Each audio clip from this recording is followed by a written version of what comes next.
ಕಾಂಗ್ರೆಸ್ನವರು ಬುರ್ಕಾ ಹಾಕೊಂಡವ್ರನ್ನ ಮುಸ್ಲಿಂ ಟೋಪಿ ಹಾಕೊಂಡ್ರೆ ಕೂಡ ಹಾಕ್ತಾರೆ, ಮಸೀದಿ ಕೂಡ ಹಾಕ್ತಾರೆ, ಶಾದಿ ಮಹಲ್ ಕೂಡ ಹಾಕ್ತಾರೆ, ಮುಲ್ಲಾಗಳಿಗೆ ಅವರು ಗೈಡ್ ಮಾಡ್ತಾರೆ.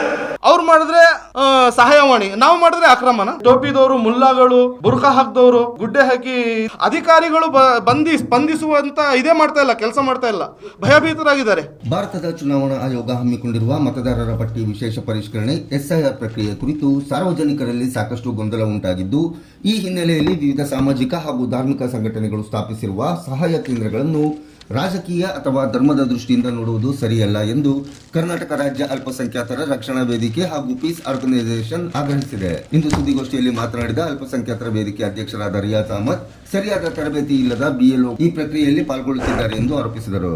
ಎಸ್ಐಆರ್ ಪ್ರಕ್ರಿಯೆ ವಿಚಾರವಾಗಿ ಬೂರ್ಖಾಧಾರಿಗಳು, ಟೋಪಿದಾರರು, ಮುಲ್ಲಾಗಳು ಎಂಬ ಧರ್ಮದ ವಿಚಾರವಾಗಿ ಪದೇ ಪದೇ ಮಾಜಿ ಡಿಸಿಎಂ ಕೆಎಸ್ ಈಶ್ವರಪ್ಪನವರು ಹೇಳಿಕೆಗಳನ್ನು ನೀಡುತ್ತಿರುವುದು ಕಾನೂನು ಉಲ್ಲಂಘನೆ. ಇದನ್ನು ಸಮುದಾಯ ತೀವ್ರವಾಗಿ ಖಂಡಿಸಿದೆ. ಮನೆ ಮನೆಗಳಿಗೆ ಹೋಗಿ ಕೊಡ್ತಾ ಇದ್ದಾರೆ ಕೆಲವು ಬಿಎಲ್ಒಗಳು ಮತ್ತೆ ಬಿಎಲ್ಎಗಳು, ಆದರೆ ಸರಿಯಾಗಿ ಅದ್ರ ಬಗ್ಗೆ ಮಾಹಿತಿ ಕೊಡ್ತಾ ಇಲ್ಲ, ಹೇಗೆ ತುಂಬಿಸ್ಬೇಕಂತ. ಇನ್ನು ಕೆಲವರಿಗೆ ಗೊತ್ತೇ ಇಲ್ಲ ಎಸ್ಐಆರ್ ಅಂತ ಏನಂತಾನೆ ಗೊತ್ತಿಲ್ಲ. ಬಿಎಲ್ಒಗಳಿಗೆ ಟ್ರೈನಿಂಗ್ ಇಲ್ಲದೆ ಇಳಿಸ್ಬಿಟ್ಟು ಈಗ ಜನಸಾಮಾನ್ಯರನ್ನು ತೊಂದರೆಯಲ್ಲಿ ಸಿಕ್ಕಿಸ್ಬಿಟ್ಟಿದ್ದಾರೆ. ನಿನ್ನೆ ಶುಭಮಂಗಳದಲ್ಲಿ ಇವರು ಈಶ್ವರಪ್ಪ ಅವರು ಕೇಂದ್ರವನ್ನು, ಸಹಾಯವಾಣಿ ಕೇಂದ್ರವನ್ನು ಸ್ಥಾಪಿಸ್ತಿದ್ದಾರೆ. ಅವರು ಈಶ್ವರಪ್ಪ ಅವರು ಮಾಡಿದ್ದಕ್ಕೆ ಒಳ್ಳೆಯದು, ಯಾಕಂದರೆ ಅವರೇ ಮಾಡಲಿ.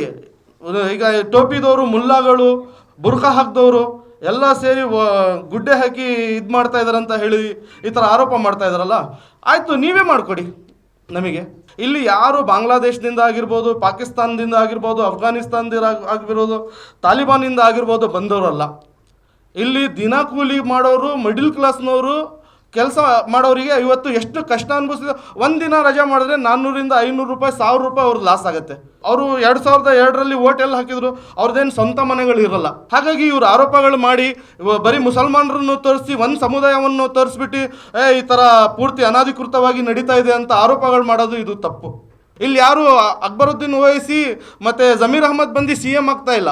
ಏನೋ ಅನುಕೂಲ ಆಗಲಿ ಅಂತ ಮದ್ರಸಾಗಳಾಗಿರ್ಬೋದು, ಮಸೀದಿಗಳಾಗಿರ್ಬೋದು, ಮತ್ತು ಚೌಟ್ರಿಗಳಾಗಿರ್ಬೋದು, ಶಾಲೆಗಳಾಗಿರ್ಬೋದು, ಅಂಗನವಾಡಿಗಳಾಗಿರ್ಬೋದು, ಅಲ್ಲಿ ಅವರನ್ನು ಕೂರಿಸೋ ವ್ಯವಸ್ಥೆ ಮಾಡಿದ್ದೀವಿ. ಇವತ್ತು ಏನಾಗಿದೆ ಅಂದರೆ ಇವರು ಹೇಳಿಕೆ, ಇವರು ಮನವಿಗಳು ನೋಡಿಬಿಟ್ಟು ಅಧಿಕಾರಿಗಳು ಸ್ಪಂದಿಸುವಂಥ ಇದೇ ಮಾಡ್ತಾ ಇಲ್ಲ, ಕೆಲಸ ಮಾಡ್ತಾ ಇಲ್ಲ, ಭಯಭೀತರಾಗಿದ್ದಾರೆ. ಮುಸಲ್ಮಾನ್ ಏರಿಯಾಗಳಲ್ಲಿ ಒಂದಾದರೂ ನೋಡಿದ್ರೆ ನೀವು ಯಾರಾದರೂ MLA ಆಗಿರ್ಬೋದು, MP ಆಗಿರ್ಬೋದು, MLC ಆಗಿರ್ಬೋದು ಬಂದು SIR ಪ್ರಕ್ರಿಯೆಗಳನ್ನು ಪ್ರಾರಂಭ ಮಾಡಿರುವಂಥದ್ದು? ಅದೇ ನಮ್ಮ ಇವ್ರು ಮಾಡಿದ್ದಾರೆ, MP ಅವರು ಮಾಡಿದ್ದಾರೆ, MLAಗಳು ಮಾಡಿದ್ದಾರೆ. ನಿನ್ನೆ ಇದೇ ಪತ್ರಿಕೆಗಳಲ್ಲಿ ಬಂದಿದ್ದಾವೆ, ಈಶ್ವರಪ್ಪ ಅವರು ಮಾಡಿದ್ದಾರೆ. ಅವ್ರು ಮಾಡಿದ್ರೆ ಸಹಾಯವಾಣಿ, ನಾವು ಮಾಡಿದ್ರೆ ಅಕ್ರಮನ?